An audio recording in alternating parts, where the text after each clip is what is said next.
Evening of July 2nd, 1863, Confederate General Robert E. Lee devises a three-phase battle plan for the third day of the Battle of Gettysburg, which will be July 3rd, 1863. Phase 1 will be a familiar phase, because what's he still have his eyes on, Jaden? Culp's Hill. So phase 1 of Lee's plan, he will order Confederate troops to attack Union forces at Culp's Hill, because he still wants to secure the high ground for the Confederacy to use his Confederate artillery against Union lines. Phase 2 is going to be an interesting phase. He's going to use Major General Jeb Stuart and his near 5,000 cavalry soldiers to attack behind Union lines at Cemetery Ridge. Stuart's cavalry, if you look up the map, is going to come in here behind the lines and strike right behind the Union lines at Cemetery Ridge, in this vicinity, behind enemy lines. That's phase 2. General Lee orders Major General Jeb Stuart and his 5,000-man cavalry unit on a wide sweep to attack the Union's defense lines from behind. And what do you think phase 3 is going to be by looking at the map? General Lee is going to command a frontal attack against the Union lines with the idea, now look at me up here. Lee's coming from this way, Stuart's coming from this way. They're going to divide the Union defense lines, and they believe if they defeat them there, they will retreat back to Washington, D.C., and the Confederacy will have their own country. So phase 3, General Lee and his troops will attack the Union defense line at the center of the ridge. And as he is attacking at the center of the ridge, Jeb Stuart's cavalry will be attacking from behind lines, will force a split in the Union defense line, and they will retreat back to Washington, D.C. Really a pretty well fought and probably has great chance of success plan. So this plan is going to go into effect at dawn on July 3rd, 1863, which was about 5 a.m. in the morning. Now, I'm going to add on to Lee's phases here, because think about this. I want you to really listen.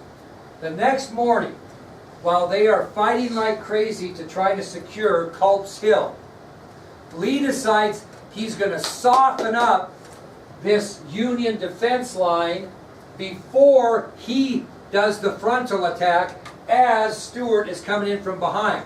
How's he going to soften up that defense line? What? He's going to fire cannons into that ridge. And he's going to try to cause as much casualties as he can, and he's going to try to soften them up before he attacks from the front and Stuart comes from the back. Now, Leighton, my dear, think about this. You are on Cemetery Ridge, my dear. And all of these cannons are being shot from Seminary Ridge. 150 Confederate cannons lined up, boom, boom, boom, boom, from Seminary Ridge to Cemetery Ridge. Where are you going to locate your troops? You're responsible for several thousand Union troops. Where are you going to put them once this cannon fire starts? Or you know it's coming, where are you going to tell them to stand? Not in the way. Okay, now you got to be a little clearer than that, dear. Where would you have to stand? They're right here, up right on Cemetery Ridge. Where are you going to put them? Below the rest of the cannon fire. You're going to put them out in front? No. Back? Okay, most people would put them back, right? Yeah, if you were Lee, where would you think they would be? If I was going to bomb Leighton, I'd say, well, they're not going to put those guys in front of the ridge, in view, or even on the ridge. They're going to put them back. So he orders these 150 Confederate cannons to fire beyond the ridge. Guess where they put them in? Not in front of the ridge, but hunkered down right on the ridge. So every one of these cannonballs that are firing into what Lee thinks his Union troops are all missing. Does that make sense? Anybody in the world would have moved them back. But they outsmarted Lee on this deal. They simply moved them forward, and they hunkered down right on the ridge. Now, these Confederate cannons that opened fire from Seminary Ridge, again 150 of them, Historians state that the cannon fire was so loud during this assault, you could hear it 150 miles away in Philadelphia. They could hear it 150 miles away in Philadelphia. Now again, during this cannon fire barrage by the rebels, General Lee misjudges the location of the Union troops. He thought they would be far back from the front of the ridge. Instead, the Union soldiers were ordered to hunker down right on the front edge of Cemetery Ridge. So all of these cannonballs are hitting harmlessly over the top of those Union soldiers. So, Lee thinks he's successful in what he's doing. Back at Culp's Hill, the Confederates are getting scorched. What's on top of Culp's Hill battering these advancing Confederate soldiers?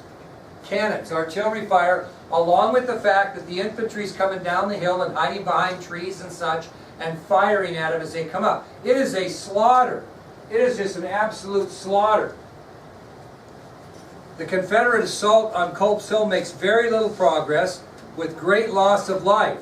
They estimated that probably 2,000 rebel soldiers were killed or wounded or captured during this carnage of Culp's Hill on the 3rd. Most killed or wounded, not that many captured. They ran into cannon fire, they ran into direct fire from Union soldiers behind trees, fences, etc. And among the 2,000 rebel casualties at Culp's Hill is Wesley Culp himself, who dies on the hill that bears his family name. So among the 2,000 casualties at Culp's Hill on July 3rd, 1863 is Wesley Culp, who dies on the hill that bears his name. Now, you got to remember, Lee thinks that everything's going hunky-dory, that they're probably winning at Culp's Hill, that he's battered the Union on Cemetery Ridge to the point where there's casualties and it's going to make it easier for his frontal attack. So at this point, he initiates Phase 2, which is what, Gabe? General Jebb's cavalry run. Okay, so he begins Phase 2. He orders General Jeb Stuart and his 5,000-man cavalry to strike at Union forces from behind their defense lines. Now, very good plan. And the people that witnessed that on the Union side are the Michigan Cavalry. They're 400 strong, and they're basically a scouting expedition who are scouting for the Union on where the Confederates are moving. So they're in no position to engage, are they? 400 against 5,000? Well, unfortunately, the South misthought the leadership mind of the leader of the Michigan Cavalry, who was Brigadier General George Armstrong Custer. So, the Michigan Cavalry under the command of Brigadier General George Armstrong Custer. And they are witnessing this end run by Jeb Stuart and the 5,000 strong Confederate cavalry, knowing that they are going behind Union defense lines. And really, this Michigan Union cavalry is the only thing that stands between Stuart's cavalry and the Union's unexpected flank. So what is Custer going to do? I mean, you got to think if it's true. If you were Custer, you are witnessing on a kind of a scouting mission with 400 men that the 5,000 strong Confederate cavalry under the direction of Jeb Stuart is making a move at your defense lines behind Cemetery Ridge. What's your move? What's that? Okay, you'd probably go back, scout back, and let the Union know they're in trouble. Not General Custer. He orders his men to stick their spurs in their horses, and they make a direct charge at Stuart's 5,000 men, and Custer shouts to his men, "Come on, you Wolverines!" and leads them into an immediate charge. You ever heard of the University of Michigan Wolverines? That's where that came from. Okay, so General Custer, with just 400 men, ordered his cavalry to attack Stuart's 5,000 men, and despite they were so vastly outnumbered, Custer shouts to his men as he races them into battle, "Come on, you Wolverines!" Now, Miss Cottrell, if you're playing a volleyball game against Newcastle, and we're all out there ready to play, and they bring one girl out, and all of a sudden start to serve, acts like she's going to serve, what is your thought process? You'd be confused. What else might be your thought process? Where's the rest of them? Well, you'd think that she really isn't going to serve this ball. Because once she does, it's 6 against 1. You're thinking she's bluffing, aren't you? I mean, you're kind of laughing to yourself thinking, okay, well, that's kind of what Jeb Stuart was doing with his 5,000 cavalry. They watch Custer's men digging their spurs, and they think, well, they're going to have to, veer off or something now. They don't. And Stuart's got his cavalry in formation, and Custer's 400 men, horses and all, boo, hit those front lines, and what happens? Bop, bop, bop. Not so much like dominoes where they fall over, but certainly one runs into the other, one runs into the other, one runs into the other, and it totally disrupts this cavalry. Well, all Custer's trying to do is disrupt them until when? He gets reinforcements, and once he gets reinforcements, what happens to the rebel cavalry? They retreat. That's why you see the orange going the other way. They don't ever make it here, right? Okay? And that was an incredibly bold move on the part of Custer. His point was, I'm going to go punch you in the nose, and then I'm going to, wait for other people to join me and get you all discombobulated, so to speak, and then we're going to run you out of here, and that's what they did. Well, in the meantime, General Lee doesn't know this is going on. And at 3:00 p.m. on July 3rd of 1863, what does Lee do? Starts phase 3 and has General George Pickett march 13,000 Confederate troops up Cemetery Ridge. Now, he has 13,000 soldiers, kiddos. They are stretched in a straight line pretty much that's a mile long. And they have picked a focal point right in the middle of Cemetery Ridge, that ridge, and they are going to come from way out here a mile long and concentrate in and concentrate in and concentrate in and concentrate in and end up hitting that middle.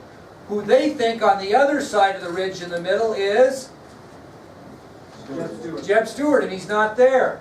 So Lee orders 13,000 Confederate soldiers, led by Confederate General George Pickett, on a charge directly up Cemetery Hill, because he believes that Stuart will be attacking from behind and forcing the Union to scatter.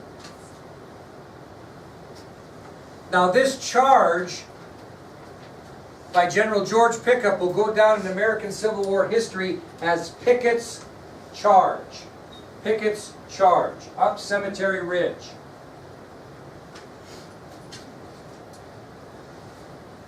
Now this is kind of ironic, because this Confederate line, which stretches, kiddos, over a mile, is going to march right across a farmer's field against what? What are they going to be facing? What's coming off that hill? Artillery and soldiers. But you got to remember, there isn't any shooting of rifles right off the bat, because why? They can't reach that far. So as the Confederates march, they're out of rifle range of the Union, and thus the Confederates are out of range also. So they're just being battered with artillery as they march towards Cemetery Hill. But they're thinking this artillery is going to slow down because Stuart's on the other side attacking the rear, and they're going to have to turn some of that artillery that way, right? Well, that's not what's happening here. So basically, during this Pickett's charge, General Meade knows exactly where Lee is. The Union on top of that ridge is under the direction of Lieutenant Frank Haskell. Remember that guy, Frank Haskell, that turned the guys around and made them start fighting once already? Well, he's commanding all these Union troops on top of Cemetery Ridge as they are firing artillery cannons at the Confederates, hoping they will stop before they get where? Into rifle range, okay? So now picture this in your mind. At 3:30 p.m., 30 minutes after the march starts, Confederate soldiers have reached a fence line, and when they get to that fence line, now they're within what? Rifle range.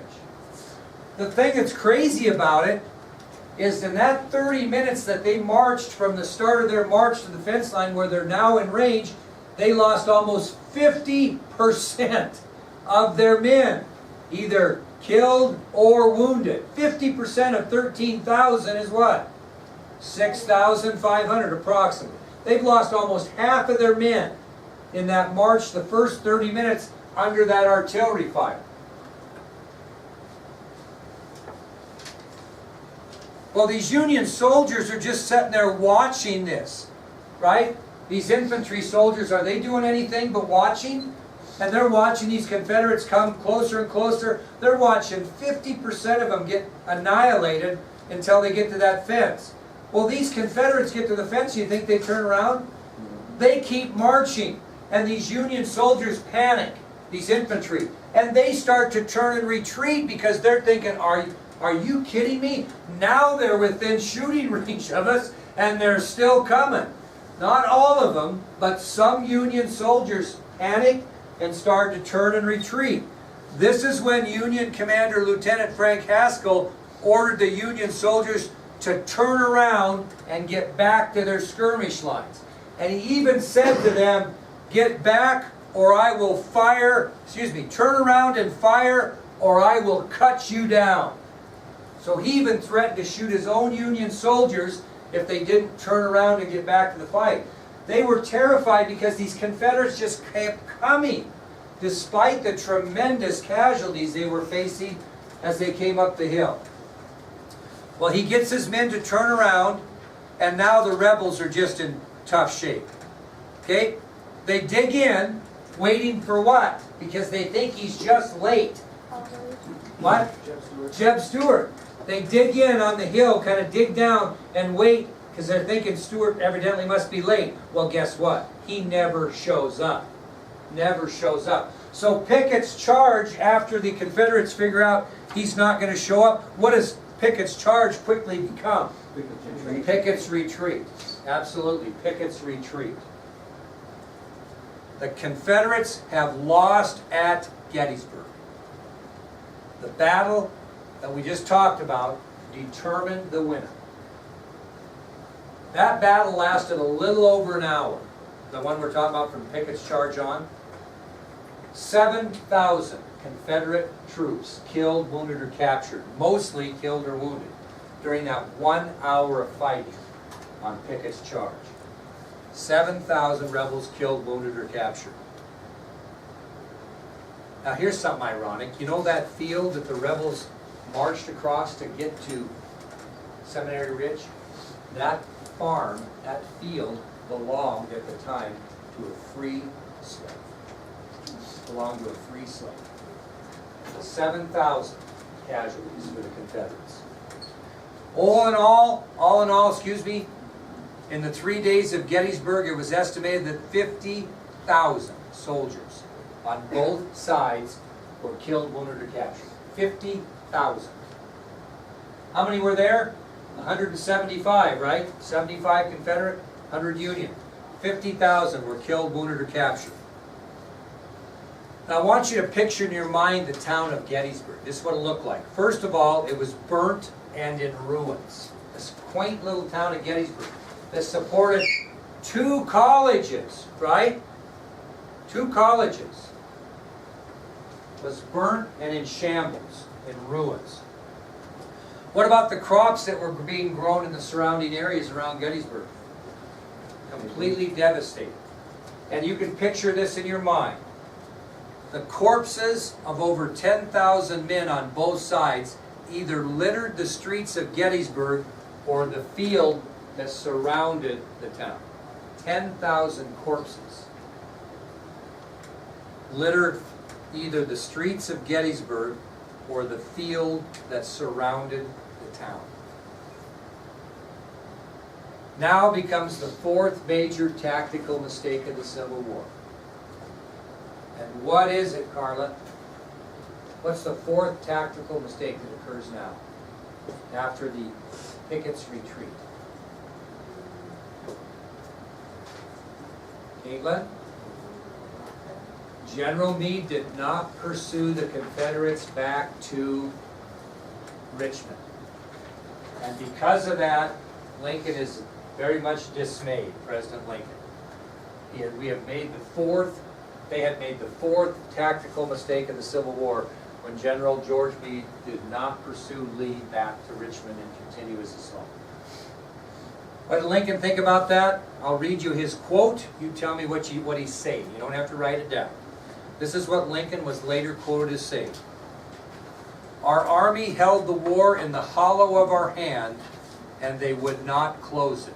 Still, I am very grateful to Meade for the great service he did at Gettysburg. What's he saying there?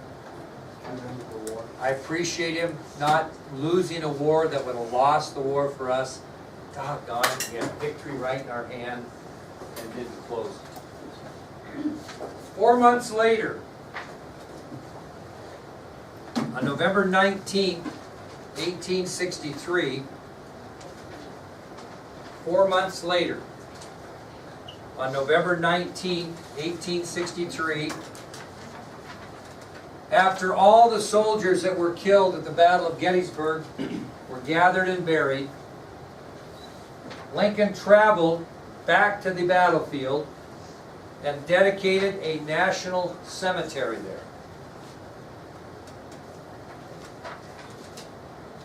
And he gave one of his most famous speech of his presidency, which was known as the Gettysburg Address.